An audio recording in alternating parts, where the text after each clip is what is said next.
Look at this ominous dark cloud. Is it rotating? What on earth is happening here? What you see is called a supercell. It's a storm, often a thunderstorm, that contains an updraft rotating about a vertical axis. That's why they're also called rotating thunderstorms. There are actually 4 types of thunderstorms: single cell, multicell, squall line, and supercell. Out of them all, supercells are the rarest and the most severe. They're typically isolated from other thunderstorms and last for 2 to 4 hours. Supercells are very common for the Great Plains of the United States, in particular, the area known as Tornado Alley. But they can occur in other parts of the world too. For example, in Europe, Argentina, Uruguay, and southern Brazil. These storms can be any size, large and small, high or low topped. Supercells are also associated with the most severe tornadoes, even though not every supercell can create one.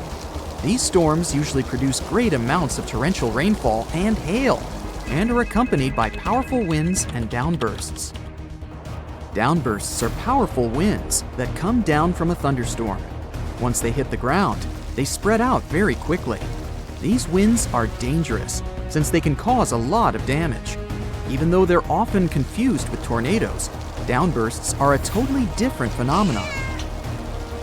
Let's have a look at how a downburst forms. At the beginning of a thunderstorm, there's a powerful updraft. That's why the cloud grows vertically, and hailstones and raindrops start forming inside. The storm matures, and the updraft keeps feeding the cloud with unstable, moist air. Hailstones and raindrops are now big and heavy enough to fall to the ground. But sometimes, the updraft is so strong that it suspends huge amounts of hail and rain in the upper part and the center of the storm. But let's say some dry air gets into the middle and lower parts of the storm. It can cause a downburst. When it happens, all that amount of rain and hail from the upper part of the storm dashes toward the ground, dragging along a lot of air. All this mass gains speed, and when the downburst eventually reaches the ground, it's like a stream of water coming out of a faucet and hitting the sink.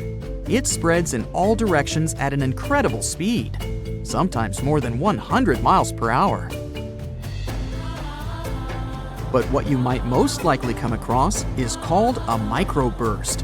It means that those terrible winds are confined to an area smaller than 2.5 miles across. While speaking about tornadoes, I can't but mention volcanic tornadoes. They're possibly one of the scariest natural phenomena. When a volcano erupts, it throws hot rock and ash high into the atmosphere. As for lava pieces and hot gases, they travel down the volcano's slope. When this flow is moving down, some of the gases trapped inside begin to rise and spin at the same time.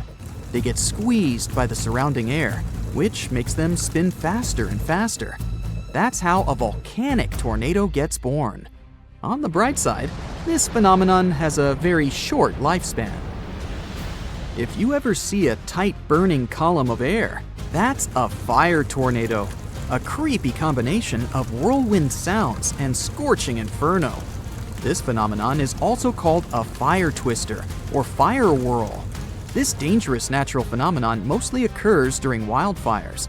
While burning, such fires create a big area of boiling hot air just above the ground. And when this scorching air gets mixed with the cooler air higher up, it results in a whirlwind that churns up burning debris and flames. The most powerful firenadoes can stretch hundreds of feet into the sky. Another dangerous natural phenomenon is called a snow squall. If you get caught in a snow squall while driving, you won't find a safe place on a highway, because this is an intense, but thankfully pretty short, period of heavy snowfall that comes along with powerful gusty winds, and sometimes even lightning. People have known about this phenomenon for quite some time, but the term itself, as well as the warning associated with this danger, appeared only in 2018. Another danger of snow squalls is something called a flash freeze. Come to think of it, it makes sense. Rapidly dropping temperatures and freshly fallen snow glaze highways very fast. This makes controlling your car almost impossible. The next curious phenomenon I'm going to talk about happens extremely rarely and is still poorly understood. It's usually not something big and turbulent. Dust devils can be tiny and vanish within minutes. They've got lots of names: whirlwinds, dusters, and sand spouts. Dust devils look like funnels of sand spiraling upward from the ground. But unlike their terrifying relatives, tornadoes, these babies are normally nothing to worry about. And still, according to the definition, dust devils fall in the same category as hurricanes and tornadoes. All three natural phenomena feature a column of air kind of spinning around an invisible pole. They're all formed during the collision of different types of air: moist versus dry, or hot versus cold, and so on. But hurricanes usually form over a body of water where cold air slides under warm air. Tornadoes spiral down from the sky when hot air rises through a mass of cold air, and dust devils form on the ground. Even though we call them dust devils, they can actually swirl any loose debris. The main criteria: the pieces have to be small and light enough to be lifted by a fast-moving vortex. By the way, do you know that some clouds can predict extreme weather? For example, shelf clouds. They look like something from a sci-fi movie. They form when warm and moist air gets caught in a thunderstorm updraft. These ominous clouds most often mean a storm is coming. Those huge white lumps over your head are called mammatus clouds. They can make you believe the sky is falling. Most clouds form when air rises into the atmosphere, but mammatus clouds appear when moist and cool air goes down and mixes with dry air. The result is these unique puffed rice clouds.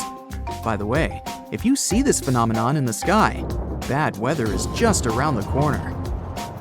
Morning glory clouds are extremely rare and harmless. They look like massive tubes stretching across the sky. They can snake for more than 600 miles, sitting relatively low. Most researchers agree that these clouds appear when an updraft squeezes through the cloud. This creates the signature rolling appearance. The cool air at the back of the cloud makes it sink downward. The best, but not the only, place to see the morning glory is Australia's Gulf of Carpentaria. If you decide to travel there to see these clouds, choose a period from late September to early November. Ever seen huge round discs in the sky? Most likely, those were lenticular clouds. They usually form over large and high places, like mountains or hills. When strong wind bumps into some barrier, this creates an air wave. The air kinda wraps around the obstacle, and the higher the barrier is, the colder the air that is rising over it becomes. At some point, the moisture it contains turns into water droplets, and they form these unusual clouds. Lenticular clouds can look like waves, a pizza, or even a stack of pancakes. And these clouds, on the contrary, form low in the sky and after some bad weather. Rainbow clouds appear on top of puffy low-altitude clouds after thunderstorms. They usually hover at the height of around 6,000 feet. When the water vapor they contain condenses, the resulting droplets act like prisms. This forms multicolored caps over the clouds. And a pretty scary bonus fact for you. One of the most common causes of wildfires is lightning from thunderstorms. But have you ever heard of a wildfire that triggered a thunderstorm? Well, now you know. It happened on May 11, 2018, not far from Amarillo, Texas. Then, the super powerful Mallard Fire not only created a massive dense cloud high in the air, but its heat also caused a violent thunderstorm that later dumped tons of quarter-sized hailstones 60 miles away in Wheeler County, Texas. Ah, beautiful! You're walking with your friend and look up at the sky. The sun looks a bit different today, like it has some kind of ring around it, a rainbow type thing. Huh? Hey, look at that! Your friend pulls his head up out of his phone. You shouldn't look directly into the... Stop everything, he says. It's a sun halo. We need to find shelter now, unless you have the world's biggest umbrella on you. A sun's halo is nature's sign that there's a snow or rainstorm on its way. It's caused by clouds that are made of bazillions of small ice crystals flying around 20,000 feet. Sunlight goes through those crystals, which causes the light to split and refract, like when there's a rainbow. Now, don't look at the sun halo directly. It's going to be tempting because it's not something you see every day. Plus, it's really beautiful. But ultraviolet light can burn the exposed tissue of your retina and cause serious damage. So, not worth it. Grab some sunglasses and you're good to go. This phenomenon lasts about 40 minutes. These clouds are the same ones that can cause a spooky ring around the moon at night sometimes. Nature sends early signs of disasters in many ways. J-shaped trees means there's a landslide coming. Since the ground is moving slowly, the trees grow into the super selfiable shape. Try to find a flat area and avoid going near any trees, unless you have superhuman strength. You're on a nice walk on the beach. Sand, sun, not a cloud in the sky. Then, out of nowhere, you see the ocean going back away from the shore. Suddenly, you can even see bits of coral, small fish, and other random small sea animals. That's a good sign to leave. There might be a tsunami on the way. A tsunami is formed when there's an earthquake underwater, and it can hit the coast at 500 miles per hour. It's mostly a Pacific Ocean thing, but why risk it? If there's a channel of choppy water on the beach, stay away. There might be a rip current under the surface that can be extremely dangerous. Sometimes waves hit the shore in a weird way, which forms these rip currents. You might see a strange gap in the waves, or you might notice random bits of seaweed going in all different directions. If you don't ever find yourself caught in a rip current, try to stay afloat and don't waste your energy swimming against the current. Yell out for help and try to float your way along the beach. Once you break out of the channel, swim diagonally to the shore. If you find yourself in the ocean and see a group of sharks swimming, okay, this scenario doesn't sound good either way. Well, the good news is they're not necessarily coming for you. The bad news? The sharks might be trying to escape from a huge tropical storm or even a hurricane. Sharks can sense these things, so when nature gets angry, they group together and swim deep under the surface to get to safety. You probably shouldn't follow them. Good luck! The golden rule since ancient times: follow the animals. Insects, rats, and snakes leave their homes a couple of days before really big earthquakes. Scientists can't track or really explain how they know it's coming. It seems animals really can sense earthquakes, maybe because they feel those smaller initial shock waves that we don't even notice. What if you see animals running towards you? Well, that could mean you're about to get eaten for breakfast. Or it means there's a wildfire behind them. Amphibians like frogs, toads, and salamanders try to protect themselves by burrowing down into the ground. Others just run. Before you start running alongside them, check to see if you can see smoke. You don't want to sprint flat out for nothing. Well, it's not just animals. We can spot warning signs too. For example, if you notice your hair suddenly starts to stand on end and your jewelry starts to buzz, take shelter right away. Lightning might be about to strike somewhere nearby. If you're outside and can't run into a house, make sure not to stand near any tall structures. Lie flat on the ground. Be near water.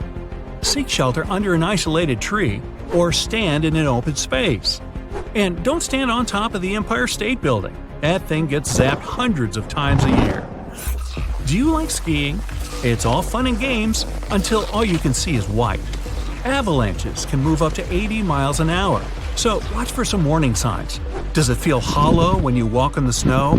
Are there cracks around your feet? Can you see a huge avalanche coming? Time to go! Sometimes a storm mixes its blue light with the red light from the sun, and you get a pretty impressive green. Enjoy it from a safe distance, preferably indoors.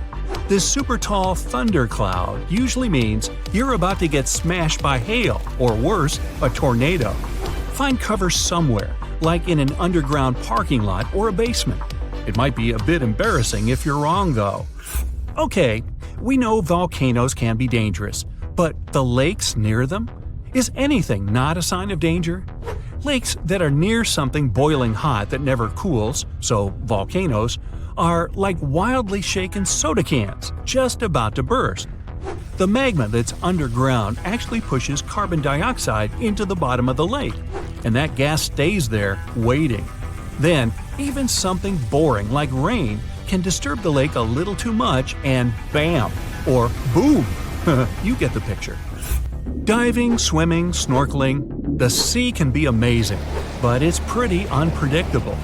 When two wave currents run into each other, they can create a cross sea. It looks pretty cool from far away, but it can be really dangerous for swimmers, surfers, or even ships. There's a strong current roaming around under the surface. You're walking on the beach, apparently every good story starts like this, and all of a sudden, ooh, a cave. How cool is this? You should probably go in there, explore a bit, and no. If there's a full moon out, you might not be able to get out of that cave. A full moon affects the tide and makes it lower than usual. That cave might be more accessible, but instead of an exciting adventure, you could end up trapped in there until the next full moon. Bring a big lunch. A wall cloud is one of those things you're both excited and scared to see. Scared because you don't know what it is. Excited because, well, how often do you see something like that? Whatever you feel, tell your legs to start running. During a thunderstorm, these wall clouds sit lower than anything else and can be up to 5 miles long. And if they start spinning, well, Dorothy ended up in Oz. Who knows where you'll end up? It's 2009 in Italy. A man was hanging out in his kitchen. Then he saw some flickering lights. He knew just what to do. He moved his family to a safe place. A couple of seconds later, a massive earthquake hit the whole region. His family survived thanks to his quick reaction. He knew these flickering lights were actually a sign of an upcoming earthquake. People have been seeing these mysterious lights for ages. Some thought it was some kind of sign coming from space. Scientists never used to take them seriously, but after the invention of photography, more and more evidence of these strange lights appeared. Soon, they realized the connection. The lights appear, and pretty soon, the earthquake hits. After a bit of digging around, they actually found some records of these earthquake lights from hundreds of years ago. There were bluish flames coming out of the ground right before an earthquake. Ooh, creepy. Oh, ocean, come on, not you again. Okay, but just one more. If you see the oceans turned all reddish-brown, don't go in the water or anywhere near it. This red tide is caused by toxic algae and is something you can find all over the world. That toxic algae can be there even if the ocean's a normal color. Getting that stuff all over you can cause some health issues. Rinse yourself off in fresh water as fast as you can. You know, they even wrote a holiday song about it. Algae Home for Christmas. No, really. This is it. The end! You're packing up everything you can in whatever bags you have. Food, clothes, toiletries. The news in the background goes on, red alerts flashing all over the screen. You check your watch, and you know it's time. You haven't even finished packing yet. You rush out of your house and see everyone else lugging suitcases hurriedly. You get in your car and drive out as fast as you can, dodging all the people running around. You arrive at a secluded place in the woods. You've been working on your personal bunker for years. It's able to withstand the worst conditions: tornadoes, hurricanes, volcanoes, and, hopefully, asteroids. You run to the bunker, hidden away next to some bushes and trees. There's no way anybody would know it's there. The door looks like the ones in bank vaults that contain huge piles of money. On the other side, a ladder that goes down 30 feet through a dark tunnel. The first thing you do is power up the place. It's all run on heavy-duty batteries, powered from solar panels above. As a backup, a fuel-powered generator. Hopefully you won't need to use it, but your life motto is, a person can't have too many fail-safes. The entire bunker is built from concrete and steel to maintain maximum durability. The walls are several feet thick. You can finally let out that sigh of relief, because you made it just in time. You suddenly feel the ground vibrate, the walls tremble. Fear tightens in your chest when all the cabinet doors shake open and the stored food starts tumbling out. Did you miscalculate? Is this thing gonna hold up? The asteroid made contact, far from where you are, but it feels like it fell right on top of you. The sound is deafening, and the shock waves seem to never end. The light flickers. The flying dust is hazing your vision and filling your lungs. You grab a mask with one final thought. This is it. The bunker's going to collapse. At least I tried. 1 month later. You're making breakfast after another sleepless night. Luckily, you stored more than enough food. And what variety! Canned tuna, corned beef, beans, sardines. Then there's the dried goods. Rice, powdered milk, pasta, noodles, and even some treats. Honey and chocolate. You also allowed yourself soda and juice, but water makes up most of your stored hydrators. This place has been and will continue to be your home for, who knows, weeks, months, years? The thought sends a chill down your spine. At least you're in an ideal location, far inland and away from any coast, so any possible tidal waves shouldn't have flooded your area. You can't imagine what it looks like up there. Please don't let it be like the dinosaurs Part 2. You need a distraction to take your thoughts away from the worst-case scenario. You walk through your house like a real estate agent giving a tour to potential buyers. At the entrance, you have the living quarters, a couch and coffee table with some outdated magazines and board games. In front of you, a small flat-screen TV with a DVD player. Sadly, no internet, but all those movies should keep you company. On a table nearby, you have a radio and telecommunications speaker that's like your ears and mouth to the outside. You also have your library with all sorts of books, classics, contemporary, and any genre, as long as it keeps your mind occupied. And if none of that helps you pass the time, there's always the video game consoles linked up to the TV. Ah yes, the gym area. It's modest, just a treadmill and some dumbbells. You try to get plenty of cardio and weightlifting in to keep yourself fit and healthy. Well, for someone living underground like a mole. Of course, you have the kitchen. It's got a good-sized mini-fridge and a stainless steel sink with a bunch of cabinets storing all the goodies. You hook this place up with plumbing and pipes, bringing in clean drinking water. In case those stop working, you have water stored. The bathroom has a functioning toilet, sink, and a shower that's connected to the hot water pump. There's even a washer and dryer nearby. There's also a little workshop area. If something breaks, you can fix it here. You can also build some things out of scrap material, a chair or table if need be, a little figurine to put on the shelf and keep you company. Down some steps, you have another vital piece of the bunker, the greenhouse. It's all on lamps with artificial sunlight for obvious reasons.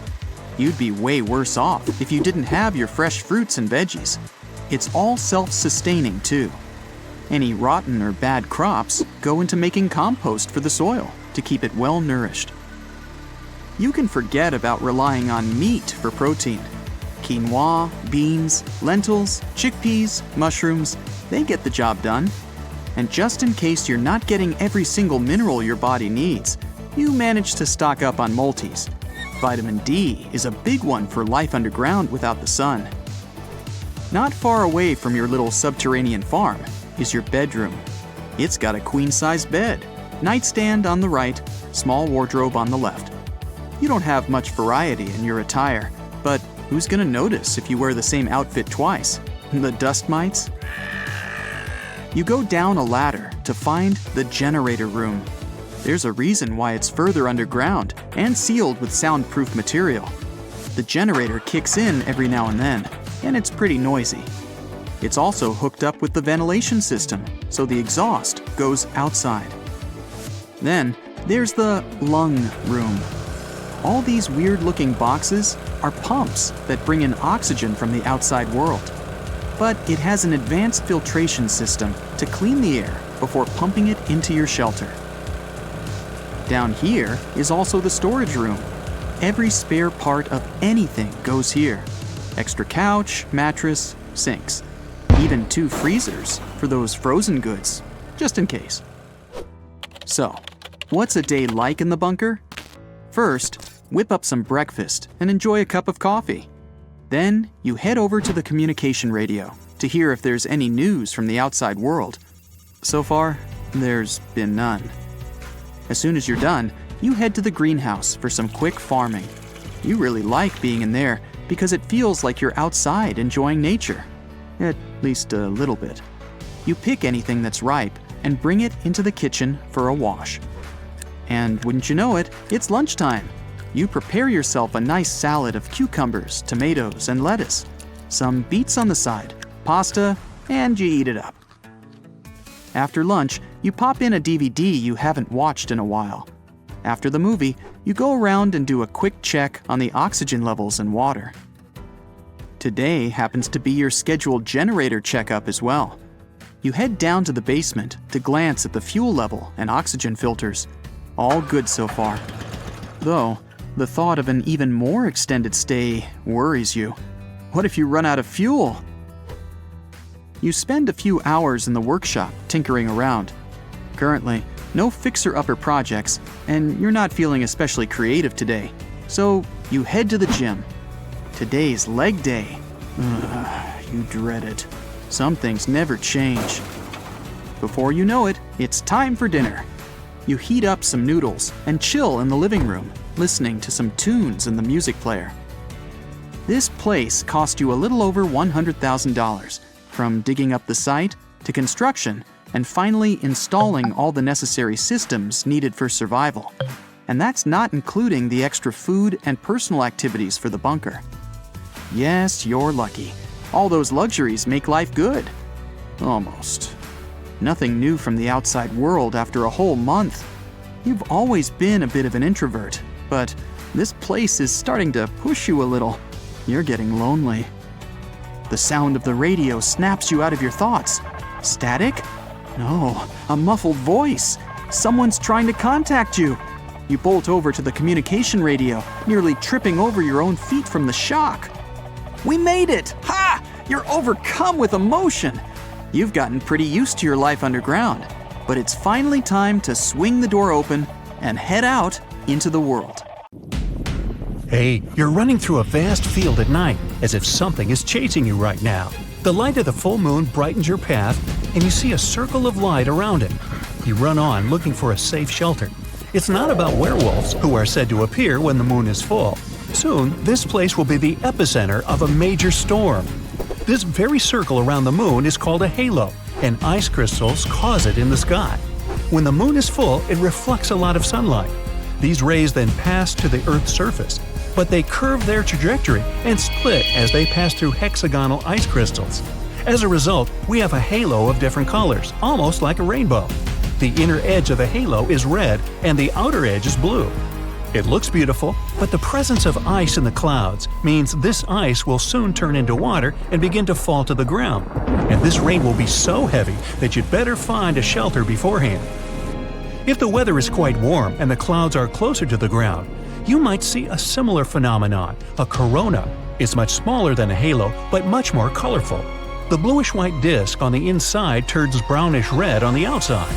Unlike halo, the corona is made of water droplets. The smaller these drops are, the larger the corona will be. If the water droplets are large, the corona will look like a bright spot the size of the moon itself. Both the corona and halo might also occur during the day when the sun is shining. But be sure to wear sunglasses before just glancing at it, because it's very bright and really bad for your eyes. As soon as you find a shelter, it starts raining heavily. Whoa, what is that? Are you being photographed? No, the flash you just saw is lightning. Bam! Thunder is so strong, the windows in the house start to shake. Here's a tip on how to tell if you're far away from the epicenter of a thunderstorm. When you see lightning, start counting. 1 1,000, 2 1,000, 3, and so on. When you hear the thunder, stop counting. Now you have to divide that number by 5. If you can count to 5, it means the epicenter of the thunderstorm is 1 mile away. If you didn't find a shelter before the thunderstorm started and it caught you in the open, leave the high ground immediately. Any mountain or hill is a high-risk area. Don't even think about hiding under a tree.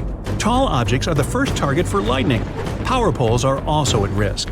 If a thunderstorm catches you riding a bike, drop it immediately and run away. Same if you were riding in a convertible, golf cart, or motorcycle. If a thunderstorm started while you were in an open field, the tallest object here is you. Get down and try to cover yourself somehow. If you're not alone, try to keep your distance from each other. Whew! Now let's admire the beautiful sunrise. It looks like someone spilled red paint on the sky. This beautiful view means it's about to start raining. You can see a red sky at sunrise because the high pressure zone has just passed you by and is now followed by a low pressure zone with high water content in the air. So take an umbrella with you or go back to a warm bed and stay indoors. There's an old saying to keep it all straight. Red sky in the morning, sailor take warning. Red sky at night, sailor's delight. Sometimes you can even predict rain by smelling it. It's all about ozone molecules.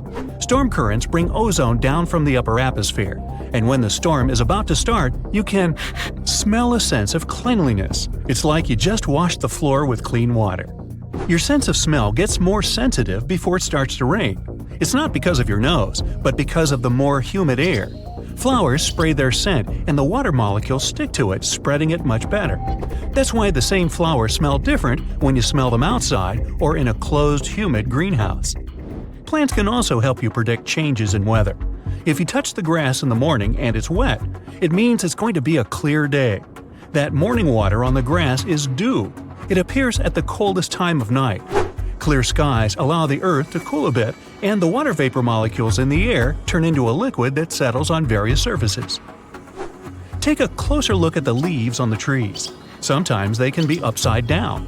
For example, maple leaves respond well to increased humidity before the rain. Their stems become very soft, and the wind can turn them upside down.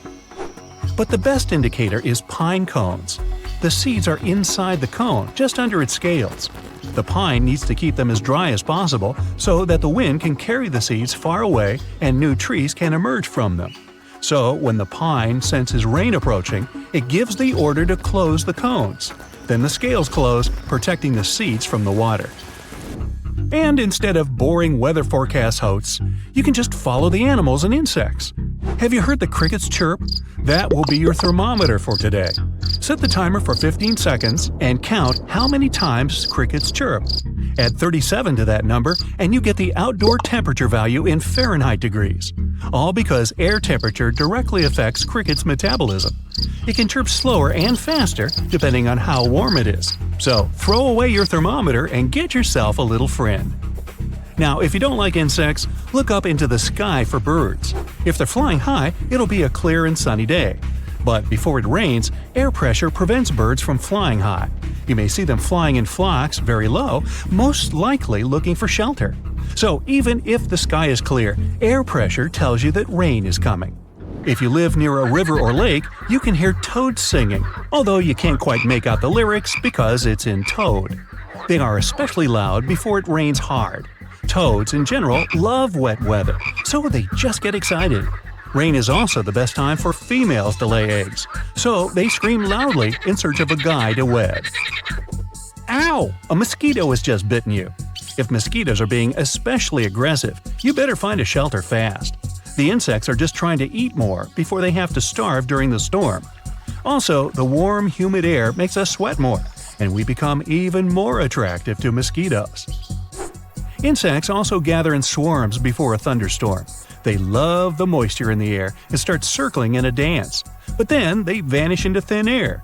It means you have 1 hour left before heavy rain starts.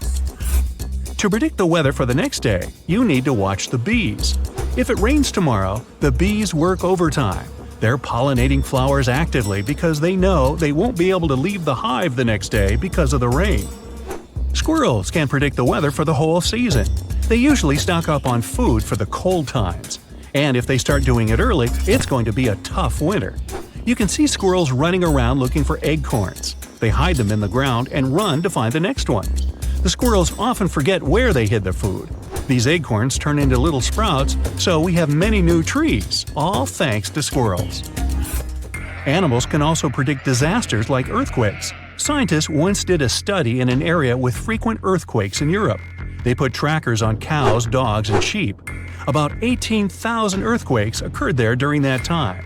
Most of them were insignificant, but there were also 12 with a magnitude of 4 on the Richter scale.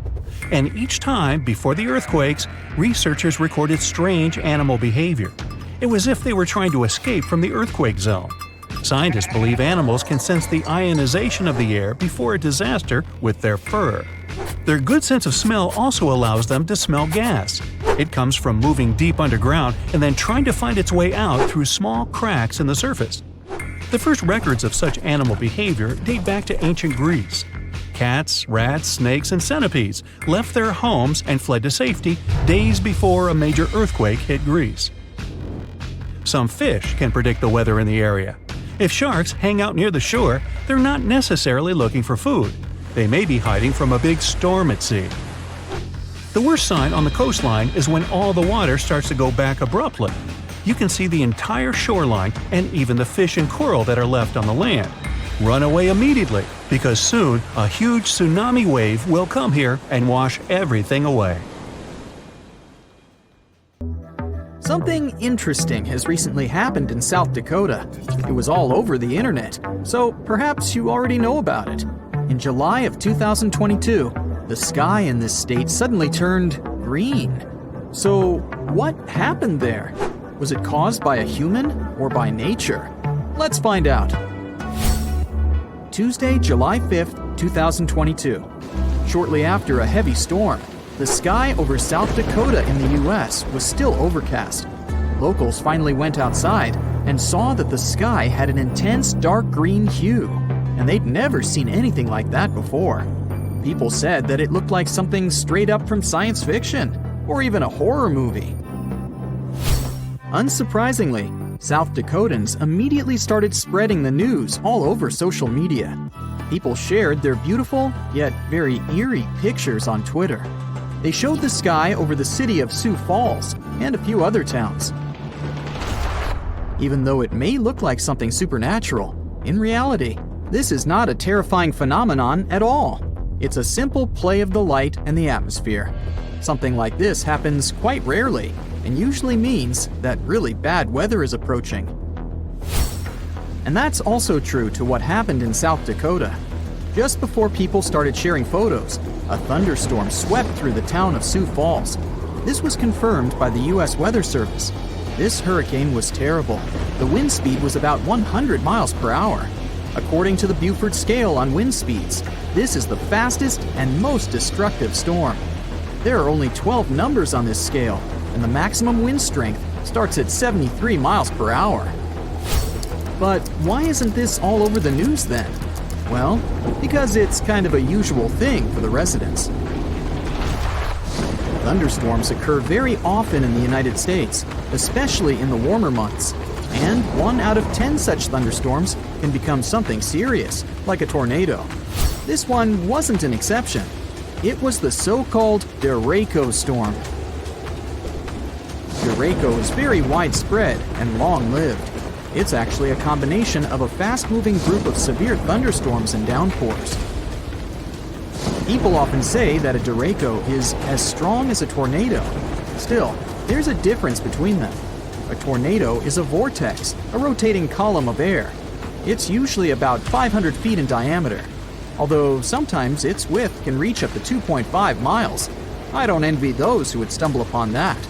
But the main point is that they rotate. The wind moves very fast in a circle near some invisible center. A derecho is a strong thunderstorm, or a system of strong thunderstorms with straight-line winds. In other words, it doesn't spin. Instead, the derecho chooses a point somewhere and simply runs to it, like a very motivated marathon runner. If we compare a derecho to an ordinary tornado, the latter has 6 levels of strength, from 40 to 380 miles per hour. So a derecho is kind of like a small, average level 1 to 2 tornado. Usually, its speed is within the range of 73 to 113 miles per hour. And, in both cases, they can be accompanied by severe thunderstorms, lightning, and rain. But still, these are different things. A storm becomes a derecho if the damage trail left by it exceeds 240 miles, and if the wind speed is at least 58 miles per hour. It's quite difficult to predict. It can form even on a clear day when meteorologists don't even anticipate any storms.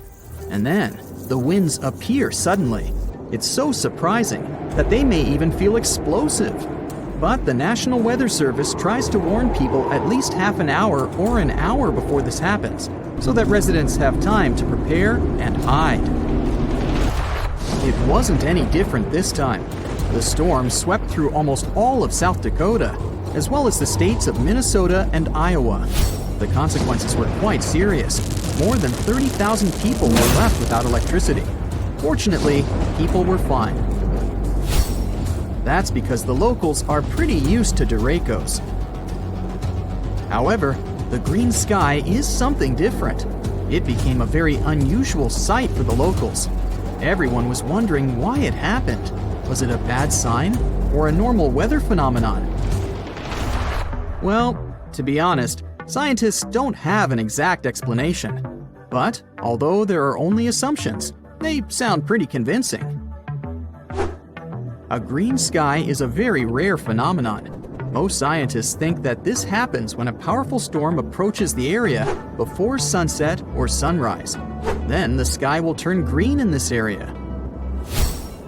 NBC meteorologist Bill Cairns, who once faced a similar event himself, suggests that the green sky appeared because of the huge hail before the storm. First, let's talk about why the sky looks blue, or any other shade, depending on its mood.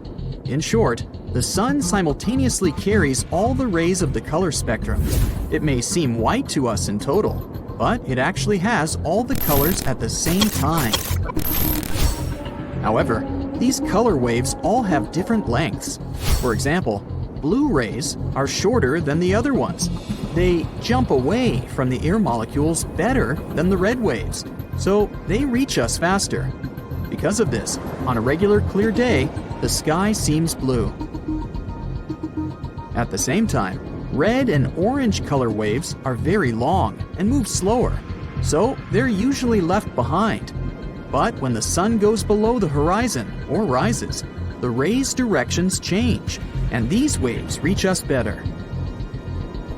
It all means that even if the sunrises and sunsets seem red and orange to us, in fact, there are still blue and green waves among them. But they have to bounce off something to reach us faster and become stronger than the red rays. Have you guessed what I'm getting at? This is where the water comes into play. Clouds are made up of water droplets. When they become large enough, but don't fall yet, for example, due to strong winds, they affect how the light behaves in the sky. Large, heavy storms mostly consist of water and hail, and water reflects blue and green rays best of all. That's exactly the reason why the water in rivers and lakes seems bluish-green to us, although in reality, it's transparent. And yeah, algae matter too. So, there are a couple of key factors why the sky may turn green. First off, the sun should be at the horizon level. Another factor is that while the storm clouds are approaching, they shouldn't cover the sky completely. There still must be a little room for the sun rays. Then, barely noticeable blue rays jump up to storm clouds. They're repelled by water droplets and hail. Mixing with the red sunset, they turn into a bright green light. And this green light is spreading all over the sky. That's why in most of these cases, when the sky turns green, people can only see it in the evenings. Yeah, it can also happen in the middle of the day. But since the conditions are already quite specific, seeing something like that during the day is even rarer. Still, if you see a green sky, you don't need to panic. It doesn't necessarily mean that a terrible storm is approaching.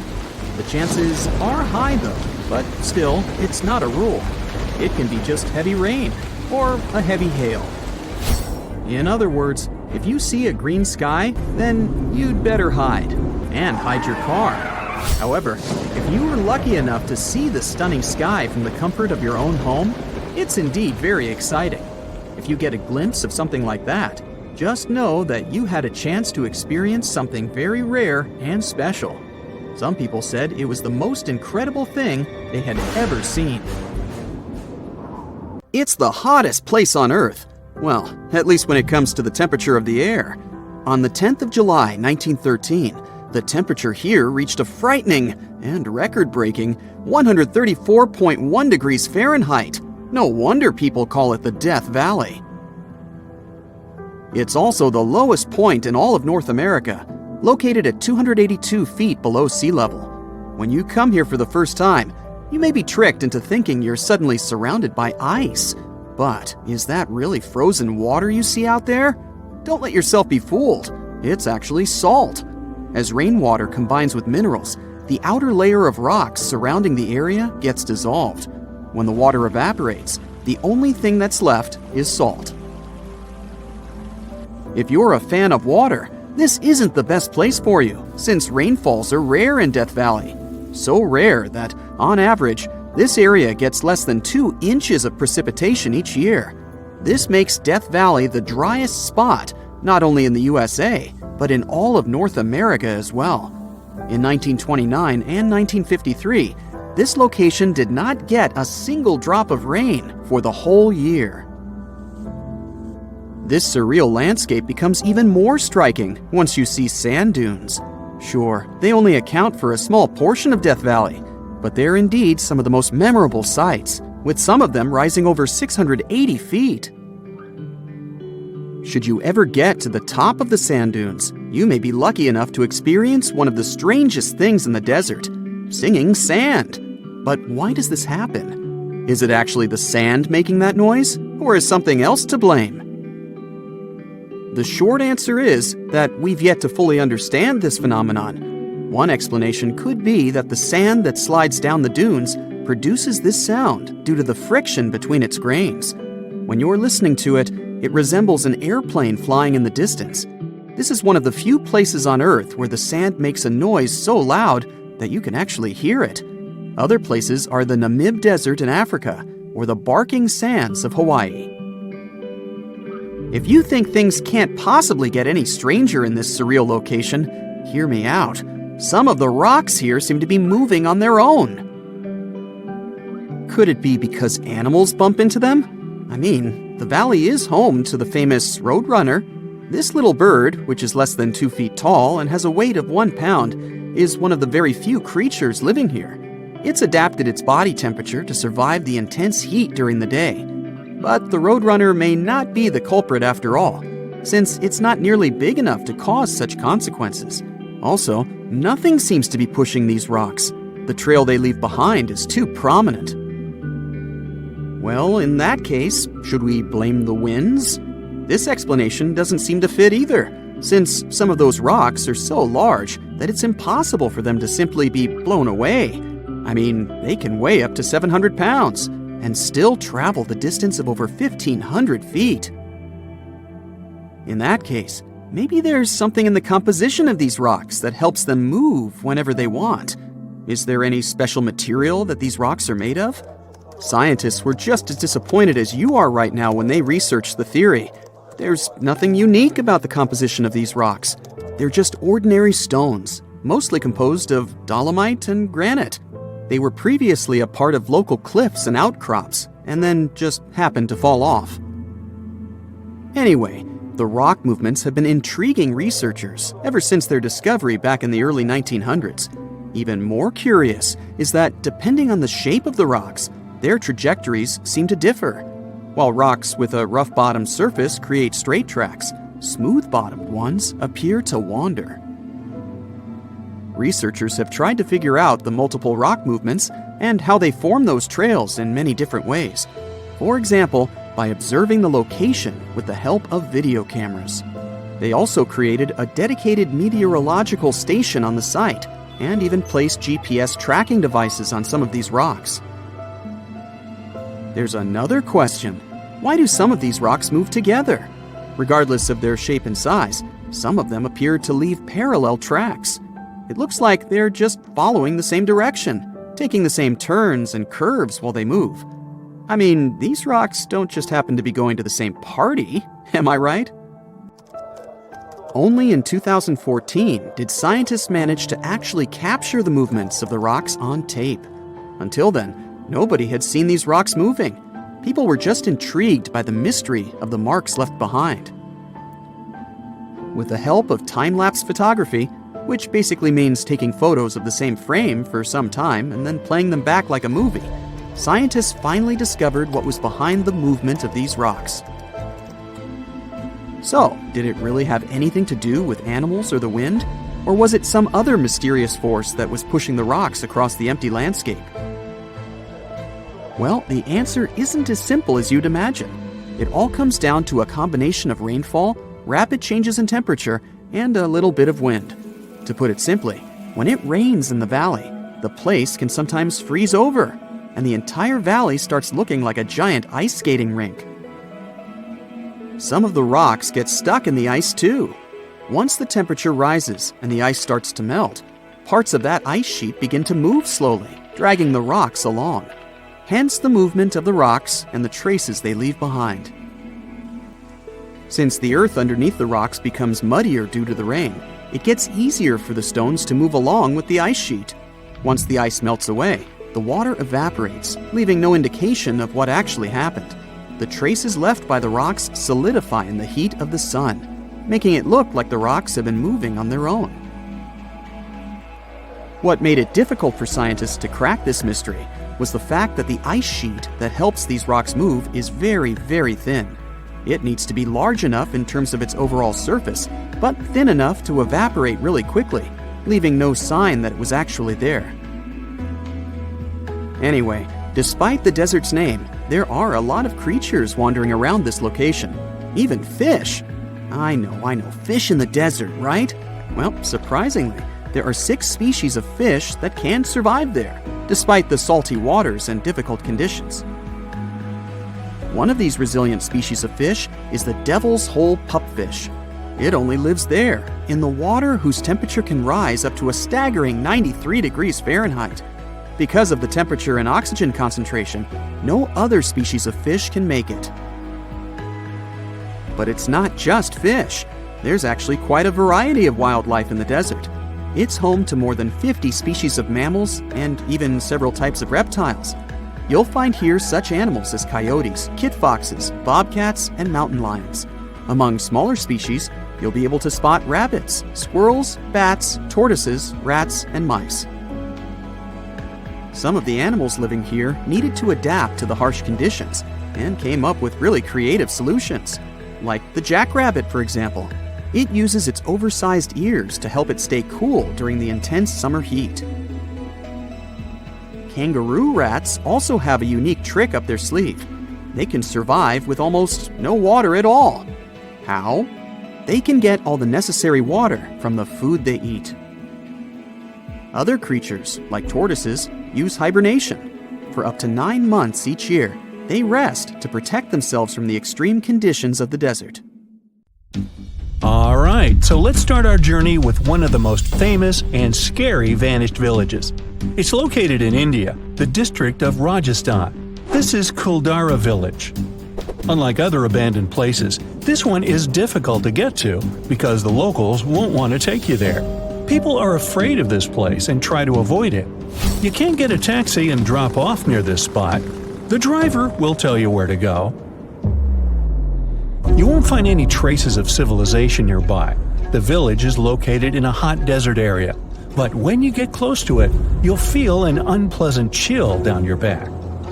You won't find any vegetation because of the heat.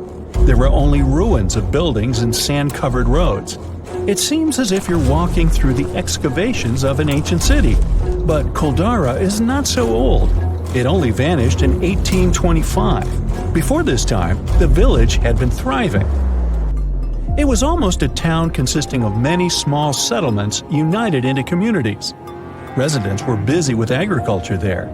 Plus, they went mining and extracted valuable gypsum rocks and minerals. But suddenly, everything changed overnight. For some unknown reason, people abandoned their homes and ran away. No one knows why, and no one has ever seen the residents again. Locals living in the nearest areas are sure that this place is cursed, so they never come close to it. They think this is the center of power from the other world.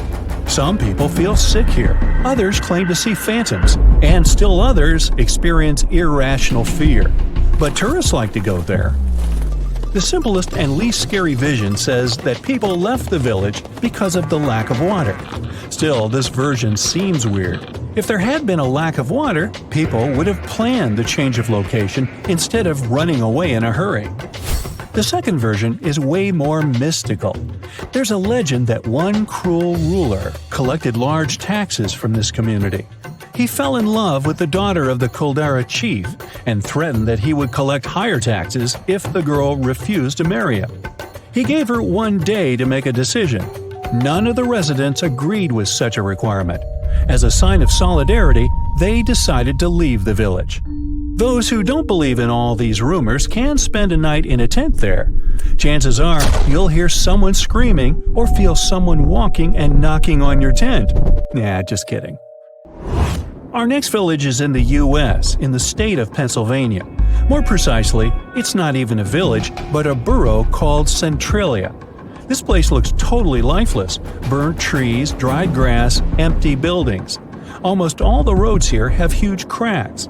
People sprinkle them with gravel to decrease the amount of thick smoke that's pouring from the ground all the time. This abandoned place has been burning for more than 50 years. No wonder this place reminds of something. The authors of the horror game Silent Hill got inspiration from this town. Centralia was a mining town with shops, cafes, libraries, and happy residents. People worked in the mines to get anthracite coal. They used one of the underground tunnels as a landfill for garbage. And then, in 1962, according to the popular version, they decided to get rid of garbage by burning it. The plan failed. As soon as the garbage caught fire, it spread throughout the mine. Then, all mining work in the town stopped because of the increased level of carbon dioxide. Residents didn't manage to extinguish the fire, and it started to spread underground throughout the whole city. Roads began to heat up. The soil became poisonous. Thick smoke slowly filled the streets. People were evacuated from this place. By 1992, Centralia was completely abandoned. The town looks ominous, and some people believe it's not just because of the fire. They believe not all people managed to evacuate, and their phantoms are still walking through the burning streets, waiting for someone to finally put an end to this eternal fire. Just imagine a prosperous, beautiful village where people do agriculture on fertile land and bake delicious bread. And then, bang! Everything disappears. There were only traces on the ground and a couple of bricks left from beautiful stone houses, mills, and chapels. Huge fertile fields became abandoned, and no one knows why. Well, welcome to the English village of Gainsthorpe in Lincolnshire, or rather what's left of it. From above, you'll see earthen ramparts on the grassy field, the outlines of roads, sunken hollows, and barely distinguishable contours of the walls of houses and barns. If you come here, you may not even notice the traces of the village. It's just an unusual green field. But in the 17th century, life was thriving here. Let's try to solve this mystery. The first mention of this place dates back to 1086. I wasn't around then. Since that time, it was prospering. There were about 19 fertile fields, a chapel, a mill, a bridge, and a manor house where the lords lived. In total, there were about 25 buildings. From the records dating to the 16th century, you can find that quarries appeared in the village. That is, this place not only got wealthy, but also kept pace with progress. Then, by 1616, the village had become completely abandoned. Scientists are still looking for an answer to this question. Some believe that something terrible and mystical happened to the village. One of the main hypotheses explaining what happened is the plague. Another version is that Gainsthorpe still couldn't catch up with progress. In the 17th century, there was a transition from rural to urban life. Industrialization had begun. Many young people left their native villages to search for a better life. Some believe that groups of robbers and thieves settled in the village. They turned Gainsthorpe into their base and eventually plundered it all. The exact reason is still unknown, but the good news is that, theoretically, the village can be returned. Specialists can reconstruct the ruins and recreate agriculture. The hardest part, though, is to find funding. A similar fate befell the small village of Achill Island in Ireland. About 40 simple houses made of clay and straw were located along the valley washed by Keem Bay. And it was just a fantastic place to live. Coast, mountains, crystal clear water, and rich soil. The village was founded in 1838. Now, there are several mounds of ground and small pieces of walls left of it. Locals living in neighboring settlements don't remember this village. Or maybe they know something, but don't want to say anything to anybody. Only travel writers described it in their diaries as a place of serene beauty. Now, many towns nearby still exist, but why did this one disappear? An inexplicable phenomenon that sweeps entire villages off the face of the earth? An unknown, mystical, scary force? If there is nothing fantastic about this village's disappearance, then why don't people build any new houses here? Perhaps they're afraid of something. So, the local archaeological school students decided to find the answer to this question. They started excavating the village in search of clues. They found out that some kind of trouble happened to this place in the middle of the 19th century, but it's not known exactly what. At that time, a terrible period of famine came. Perhaps people simply left their homeland to find food elsewhere. Anyway, work on excavation continues, and the students intend to uncover the truth. In the 20th century, more and more villages became abandoned all over the world. The main reason is the relocation of residents. Young people don't want to live away from the modern world, but older adults can't leave their native place, so they stay there as the last residents, and then, several years later, when they have bought the farm, so to speak, villages get abandoned. Another problem is access to medicine. In some places, people have to drive tens and hundreds of miles to the nearest doctor. But many villages are still thriving. Some towns receive more funding and have developed agricultural businesses. Besides, not everyone likes city life. Often city administrations specifically distribute free land to people in rural areas so that they can build houses there. AI can drive a car, design trendy clothes, give you emotional support, and it looks like it can also help us find answers to centuries-long mysteries. Researchers from Yamagata University Institute of Nazca and IBM Japan used a deep learning AI model to find new Nazca lines. Those are distinct white lines on the rusty red background that you can see from a plane while flying over the deserts of southern Peru. Scientists have tried to decipher the meaning of the Nazca lines ever since they were first discovered in the 1920s. There are straight lines, rectangles, triangles, and swirls. There are also some giant drawings. You can see a monkey, a whale, a condor, a hummingbird. The 4 recently discovered geoglyphs, which is the scientific word for those drawings, show a humanoid-like figure holding a club, a fish, a bird, and a pair of legs. What is the hidden symbolism of all that? And why did the Nazca people decide to draw a humanoid in the desert? And did they even know who humanoids were? Let's dig into history to find some answers. The representatives of the ancient Nazca culture created their famous lines more than 2,000 years ago. The geoglyphs have stood the test of time thanks to a dry climate and strong winds in the desert. Scientists found that to form the lines, the Nazca people scraped off the top layer of pebbles, revealing the contrasting soil beneath. The soil's color varies from reddish-brown to yellowish-gray. It makes it look like the lines are constantly changing appearance. It looks like the creators first made small-scale models and then enlarged them to create the full-scale designs we see today. In total, there are more than 800 straight lines, around 300 geometric figures, and 70 animals and plant designs. You can find the first mention of the lines in the 16th century Chronicle of Peru, where they were first described as trail markers in the desert. Since you can't really study the lines and their symbolism from the ground, those geoglyphs only became world famous only in the 1930s. It was the start of the era of commercial planes, so more and more people could witness the lines from their window seats and spread the word.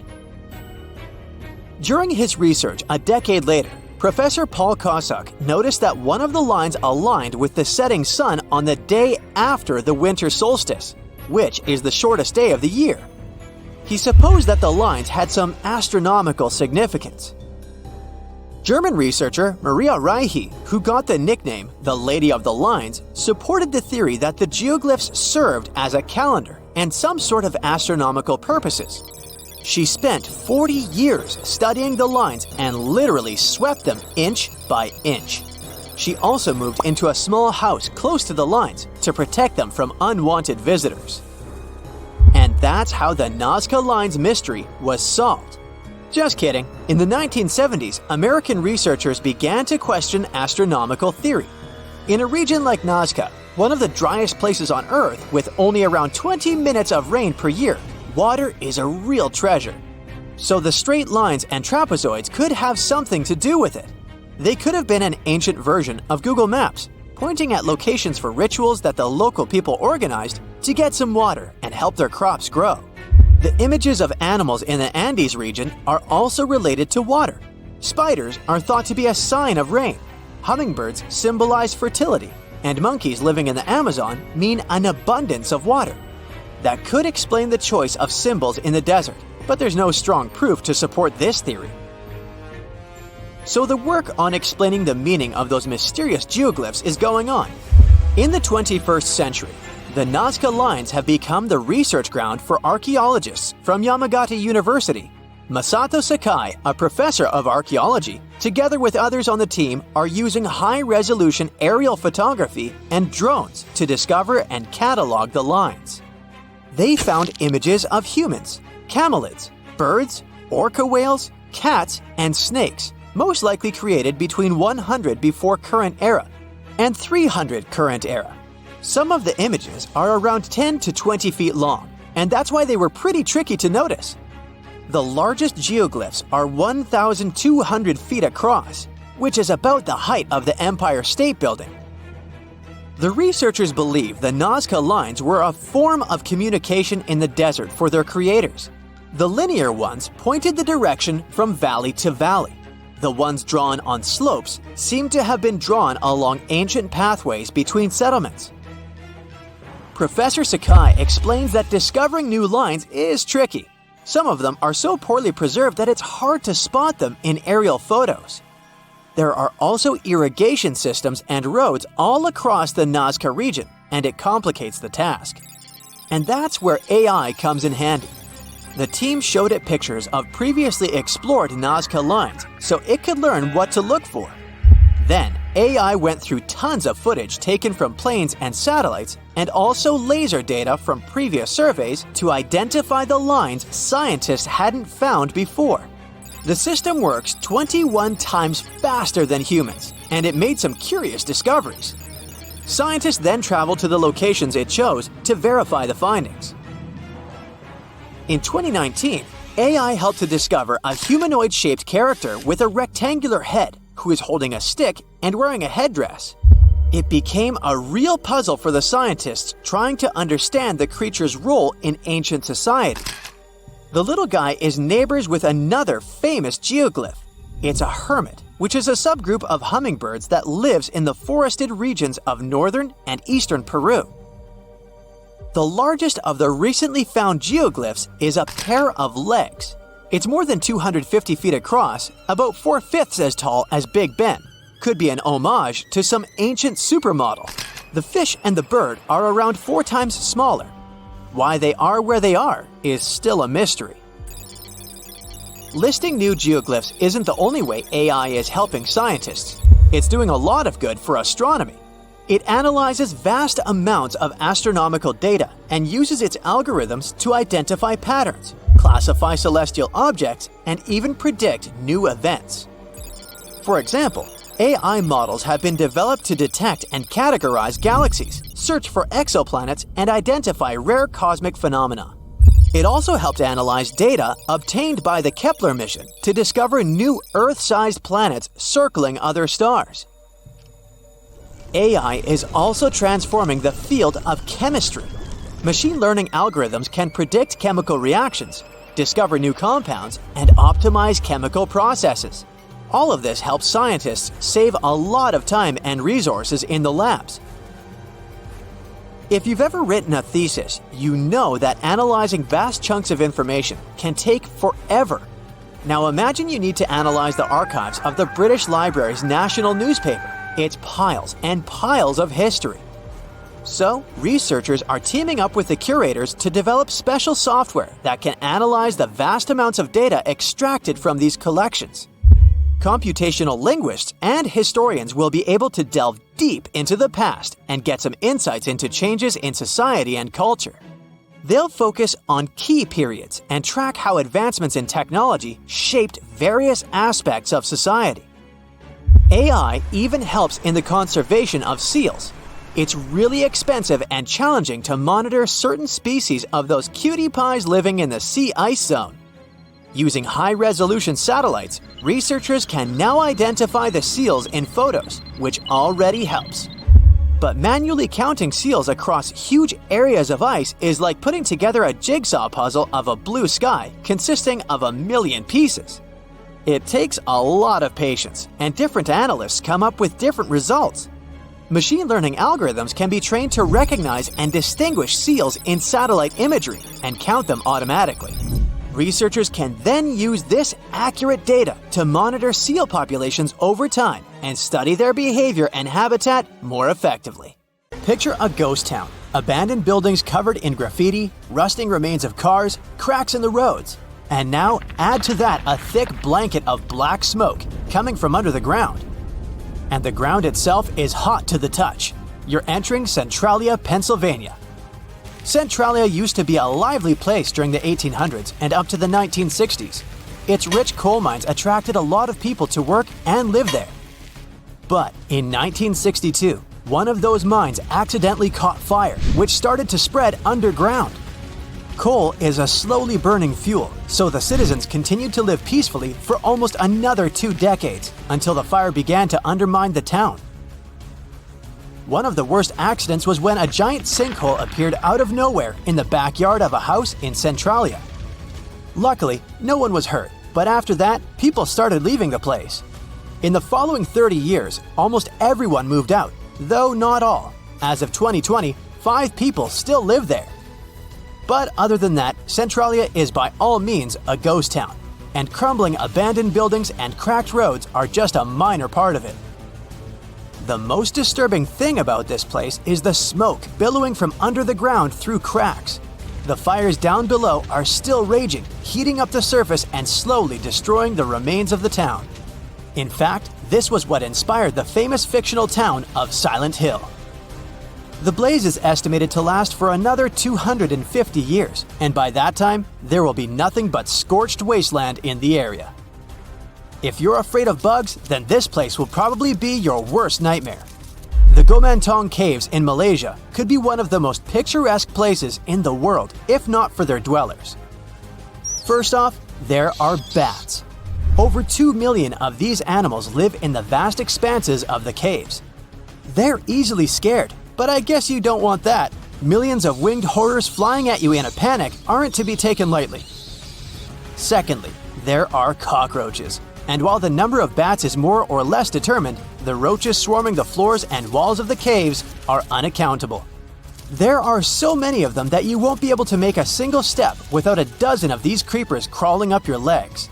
And finally, if you manage not to scream from the cockroaches and wake up hordes of bats, you might be rewarded with other wonderful dwellers of the caves. Those include snakes, scorpions, and giant venomous centipedes. Charming. Still, the caves are open to the public, and there are lots of people who visit this place. Right in the middle of nowhere in the empty wastelands of the Karakum Desert in Central Asia, there's a great hole in the ground that burns forever. It's called the Darvaza Gas Crater, and it's an actual pit, broad and deep, that has been ablaze for over half a century now. The locals call it the gate to the underworld, and the view is indeed frightening. There is no way to extinguish the flames, and scientists believe the crater will keep burning for centuries on end. The pit apparently appeared in 1971 when a group of engineers scouted the area and thought they stumbled upon an oil deposit. It turned out to be a natural gas pocket though, and when the drilling rig started working on the site, the ground collapsed. The engineers were afraid that the poisonous gas might put nearby towns in danger, so they thought it best to set it on fire and let it burn out in a few weeks. But as we can see, the blaze is still going strong.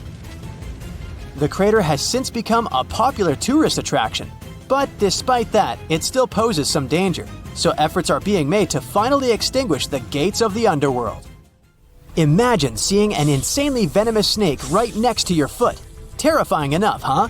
And now, multiply that experience by a couple thousand times, when no matter where you try to run, there are similar snakes all around. That's Snake Island for you, and the name couldn't describe it better. The island is located not far from the coast of Brazil and is home to thousands of golden lancehead vipers. About 11,000 years ago, the sea levels rose and separated the island from the mainland, and lots of lancehead vipers became trapped on it. Their mainland siblings are venomous as well, but not as much. The golden variety had to evolve to survive, and oh, they did. Since there's not so many land animals for the vipers to hunt, they adapted to hunting birds instead. And for their venom to be effective, it had to be instant. So, golden lanceheads developed a venom that is 5 times more potent than the regular variety. This helped the snakes thrive, and now there are 1 to 5 vipers per square meter of the island. It is considered so dangerous that Brazil banned all visitors, like someone would really want to go there. Lost in the woods at night, you suddenly stumble upon a human figure. Relieved, you touch their shoulder to ask for directions, but it's hard as stone and covered in moss. And then you look into the face of the person and your mouth opens in horror. It's anything but human.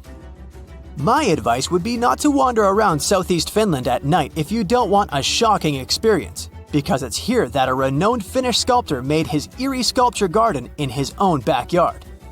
The garden's main exhibition consists of 200 human figures in various yoga poses. But as you walk around, you may come across more sinister-looking works, such as cloaked figures with its arms stretched forward and deep black gaps for eyes. Adding to the creepiness are real human teeth in the mouths of some statues. The garden itself appeared because the sculptor was a recluse and didn't want to leave his home, and when asked to lend some of his sculptures to museums, he would say he needed to ask them if they wanted to. It seems they never did, though. Creepy statues are eerie enough, but how about creepy dolls? If you ever find yourself in Japan and want to give yourself some chills down the spine, make sure to visit Nagoro. It's a tiny village in the south of the country. Driving by its houses and yards, you will see villagers sitting on their porches or tending to their gardens. Nothing special. Until you realize they're not moving and never will, because they're life-sized dolls. One of the local residents turned her hometown in 2002 and made a hobby of creating stuffed scarecrows in gardens and fields. But then it turned from a practical thing into a sort of memorial job. Whenever any of her neighbors left the village or passed away, she would make a life-size doll in their image. She made them as she remembered them best, so all her dolls are doing something normal people would. They're sitting, standing, lying on the ground, and there are even full classrooms of dolls in the local school. But probably the eeriest thing about this installation is that the human population of Nagoro is less than 30 people, and the scarecrows outnumber the living dwellers more than 10 to 1. There are over 350 dolls in the village now. As their maker remembers, there were around 300 people living in Nagoro when she was a child, and now, for 20 years, she has been commemorating all of them. About 3,000 visitors come to Nagoro every year, and many of them return in the following years as well. The village is pretty hard to reach because it's located on one of the less traveled islands of Japan, and the nearest train station is an hour away. But that doesn't stop the tourists who want to see the wonderfully creepy scarecrows with their own eyes. You hear the word Paris, and a picture of the Eiffel Tower comes straight into your mind, or croissants. Or maybe you imagine going on a romantic stroll in the city of love, or croissants. But not many know that right below the bustling city of Paris, there is a series of underground passages, the catacombs. They're home to the remains of more than 6 million people. Whoa! But it wasn't always like that. Paris used to be a vast swamp. It was because most of the city was submerged in water at one time. Due to this, once the areas rose to the surface, the ground became rich in minerals, the most important being limestone. To extract it and use it to develop Paris, underground mines were dug up somewhere around the 14th century. They were dug horizontally to prevent collapse and to deal with the weight of the ceiling. Most of these mines were set up on the right side of the River Seine. Soon, Paris started expanding beyond its old city walls. Here's where it got tricky. The city started building on top of the land where they had dug all those tunnels. This caused some big problems, like the ground collapsing. In 1774, one of the roads in the suburbs collapsed about 100 feet into the ground. Due to rising safety concerns, officials decided to abandon the mines. The quarries were checked, and the tunnels were renovated to avoid future disasters. The bones ended up in the tunnels because of another major problem Paris faced a few years later. The growing population of the city caused an increase in the number of bodies. Cemeteries became overcrowded, and the city was actually so bad that at one point, bodies could not be taken care of properly. They started to rot and spread harmful bacteria. So, those who were in charge of Paris got an idea.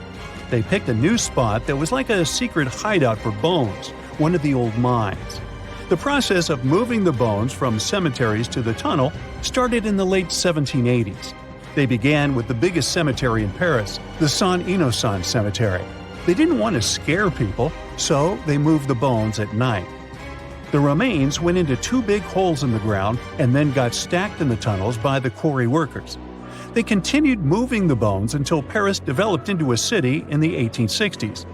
The official name given to the collection of mines turned cemetery was the Paris Municipal Ossuary, but this name never became popular, and the tunnels instead became known as the catacombs.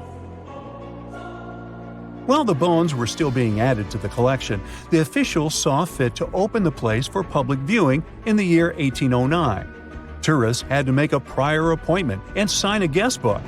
As time passed, famous people started visiting, including the future King Charles X, Austrian Emperor Francis I, and Napoleon III. Of course, the rules for visiting have been changing over time. But now the catacombs, also known as the Ossuary of Denfert-Rochereau, have become a famous tourist spot. Around 5 million people come to explore it every year. What drives them? Well, in addition to the creepy but rich history, the catacombs are also considered one of the most haunted places on Earth, and there are several unsolved mysteries surrounding them. Some years back, a camcorder was discovered in the catacombs with a bit of footage. ABC Family showed the video in their documentary. In the clip, you can see a man very deep inside the catacombs, exploring alone. The video is from his point of view, and he sees something strange. He runs away terrified and eventually drops his camera. What happened to this man is still unknown. He was never found or identified. There are also reports of people getting lost in the catacombs, the most famous being a doorkeeper who got lost in 1793. His body was found 11 years later near an exit. How he passed away remains a mystery. There are also some not-so-eerie but equally strange mysteries surrounding the catacombs. There are people who like exploring the tunnels on their own. They're known as cataphiles. These people go into the quarries that have been abandoned to the public and long forgotten. Some explorers discovered secret water pools in the abandoned areas, and people would go to take a dip there. In 2004, police patrolling an unexplored area came across a 5,300 square foot cavern with a movie theater. There was a screen, projection equipment, some classic movies, and even chairs. There was also a restaurant-like setting nearby, 3 telephone lines, and, well, electricity, which hinted that a group of people had been living there or regularly visiting. But when the police came back 3 days later with experts to find the source of the electricity, they found that the wire had been cut off. Only a note was left behind: "Do not try to find us." Such enthusiasts existed in the past, too. Once, a Parisian farmer did the same and came across button mushrooms growing in the catacombs. He saw an opportunity to make easy money, and he actually created mushroom farms in the tunnels. He even got official permission for it. By 1950, 100 farmers had been working inside growing mushrooms. There's also a scary legend about the catacombs that some people believe in. According to it, at midnight, unexplainable voices can be heard in the catacombs. They try to convince people to go further inside the catacombs until they can't find their way out. There's no strong evidence whether this story is true or not, but thinking about it is still scary. Due to safety issues, today only a small part of the catacombs can be legally toured by the public, less than 2 miles, while the catacombs go on for 200 miles. And still, the tour is an hour long, and it perfectly captures what's worth seeing. Solo traveling is extremely dangerous, as there is the possibility of getting lost. No thanks. In 2017, 2 teenagers entered the system through a secret passage. They were found 3 days later and had to be treated for hypothermia. The tunnels, damp and old, have an average temperature of 59 degrees Fahrenheit. Keep in mind that the entrance alone is uncomfortable enough to turn some people away. To get inside, you have to go down a winding staircase that takes you a little more than 65 feet below the surface. In the beginning, you find yourself in a well-lit room filled with interesting information and displays. But as you move forward, the place gets eerily silent. You pass through a creepy entrance that boldly declares this in French, which when translated English is something like, "Stop, this is the Empire of Doom." It's not exactly a warm welcome, and that's because the Paris catacombs are known for their haunted reputation. As you move deeper, the sounds of the world above fade away, and soon you are surrounded by the silence of the earth below. The bones themselves are placed strategically, almost in artistic patterns. This was the idea of a man who was once in charge of the place. He turned the bones into a kind of underground museum with cool structures like columns, plaques, altars, and even some weirdly shaped forms that some people consider art. Popular all year round, the catacombs become particularly loaded around Halloween. People organize special parties or events near the place too. But the most bizarre thing was offered by the catacombs themselves through Airbnb. The famous rental service allowed 2 guests to sleep in the catacombs. They were offered a bed for Halloween night and breakfast. Upon checking in, they were told tales and the history of the catacombs. This way, they went to bed fully aware of the fact that they were sleeping among the remains of 6 million people. Yes, it remains to be seen. If you've ever been to Yellowstone National Park, you were probably mesmerized by its geysers, which spew superheated water and steam high into the air. But an even more intriguing thing actually hides underground. I'm talking about that underfoot plumbing system that makes those grand eruptions possible. About that, there's good news. Recently, researchers have succeeded in mapping the national park's hydrothermal plumbing system with the help of a giant flying magnet. As a result, scientists have managed to document all these features in stunning detail. The thing is, Yellowstone houses the world's largest hydrothermal system. It contains over 10,000 features, like geysers, mud pots, hot springs, and steam vents. They're fed by a network of underground water pathways. Those get overheated by magma flowing underground.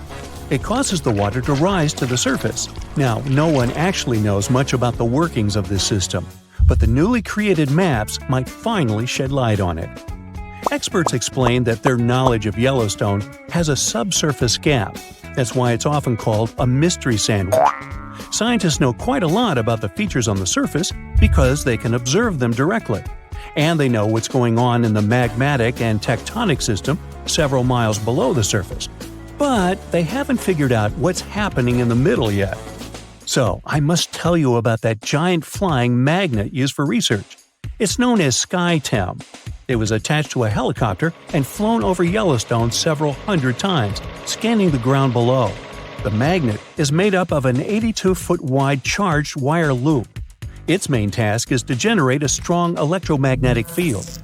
And since different kinds of material, like water or rock, respond to this field differently, scientists managed to create a few subsurface maps for the first time ever.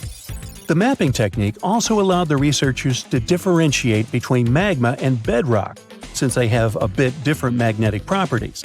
And the team got a chance to see how the magma and water interact and create those mind-blowing geological features on the surface. The team got high-resolution maps to a depth of around 500 and 2,300 feet, and low-resolution maps showing what's going on at a depth of up to 1.5 miles. At the same time, the researchers think that the hydrothermal system itself may stretch as far as 3 miles below the surface. If they're right, it means they've only mapped the top half of Yellowstone's plumbing system. Anyway, remember how I said that scientists know pretty much about the bottom part of the Yellowstone sandwich? They have such a good idea about the tectonic plates and deep fault lines because the park's frequent earthquakes provide them with a lot of opportunities to study different phenomena. In July 2021, for example, more than 1,000 earthquakes rocked the area. These days, the team of researchers knows much more about some famous features, like the Old Faithful Geyser or the Grand Prismatic Spring. They've also found out that individual hydrothermal features on the surface can actually be connected to others, which can be as far as 6 miles away from them. Another interesting discovery is that even though Yellowstone geysers and hot springs vary in size, shape, color, volatility, and chemical composition, they are mostly fed by very similar underground sources. That means that the difference between the features appears closer to the surface. Now, I'm sure you've seen the iconic image of Yellowstone with a large rainbow-colored spring, fiery orange at its edges. So what makes these hot springs so colorful? Surprisingly, these awesome hues come from microscopic creatures. The temperatures in the springs are so high, they can easily and quickly cook you. Plus, the water there is super acidic, like the liquid in a car battery. But there are certain types of heat-loving microbes that don't mind these crazy conditions. You can even say they're thriving there. So every ring of a different color is, in most cases, a ring inhabited by different bacteria. And each species is adapted to a particular temperature or pH level, which measures how acidic this or that environment is. For example, take the Grand Prismatic Spring, yes, the iconic one. Its rainbow hues likely hint at the diversity of microbes living there. So, starting from the center of the hot spring, you can see a beautiful aquamarine color there. That's where the water temperature is the highest, reaching 189 degrees Fahrenheit, because this area is right over the underground water source. The water there is too hot even for microbes. That's why what you see is mostly clear water. As for the reason for its blue color, it's the same as why the sky is blue. Sunlight hits the surface of the water and the light scatters, but the blue light scatters the most, getting reflected back to your eyes. Now, the next ring of color is yellow, all thanks to certain cyanobacteria. The temperature in this yellow ring reaches 165 degrees Fahrenheit. If the conditions in the hot spring were a bit different, these bacteria would create a blue-green hue, thanks to a green pigment called chlorophyll. But since the sunlight hitting the spring is too intense, the bacteria start producing another type of pigment. It's called carotenoids. And guess what? It acts as a sunscreen for the bacteria. And since this pigment is orange, the normally green bacteria get a yellowish hue. And finally, we've got that bright orange color closer to the edges of the prismatic spring. It's a bit cooler there, around 149 degrees Fahrenheit. In this part of the spring, you can find several types of bacteria. They all produce substances that give the spring this bright orange color. And finally, right at the edges of the spring, the temperature is cooler, around 131 degrees, and a greater variety of microbes can survive there. All of them combined give the edges of the spring that red-brown hue. But scientists believe that people and their activity may have influenced the colors of Yellowstone's hydrothermal features. For example, in the past, the temperatures in the Morning Glory Pool used to be much higher than they are today. That's why its color was a deep blue. But trash has started to accumulate in the pool, and some of it clogged the vent. This caused the temperatures to drop, which led to microbial growth. As a result, that pretty blue color turned into orange-yellow. As for Yellowstone's geysers, the most famous one is called Old Faithful. It got this name at the end of the 19th century because of how regular its eruptions were. This geyser is more active than the others, erupting about 20 times a day. Each of these magnificent events lasts from 1 to 5 minutes, and the fountain of steaming water can reach a height of 180 feet. Now, while talking about Yellowstone National Park, we can't but mention Yellowstone supervolcano, right? Supervolcanoes appear when huge volumes of magma are trying to escape from deep underground. Eventually, they burst through Earth's surface. Sometimes all this magma gets stuck, unable to break through the planet's crust. And then, massive pools of pressurized magma gather at a depth of several miles. The pressure keeps growing because more and more magma is trying to get to the surface. At one point, a super eruption goes off. You don't necessarily want to be around for that. Over the past 50 years, the Yellowstone caldera has risen almost 3 feet. It shouldn't alarm you, though. Experts are sure it's a natural behavior for Yellowstone. Periods of dome-shaped uplift are followed by the caldera lowering. Scientists think the supervolcano doesn't present any danger at the moment. For an eruption to happen, the magma inside has to be at least 50% molten. With Yellowstone, this number is just 5 to 15%. Even better, a recent study made the researchers believe the hotspot might be in a state of decline right now, even despite all the breathing and dome-raising activity.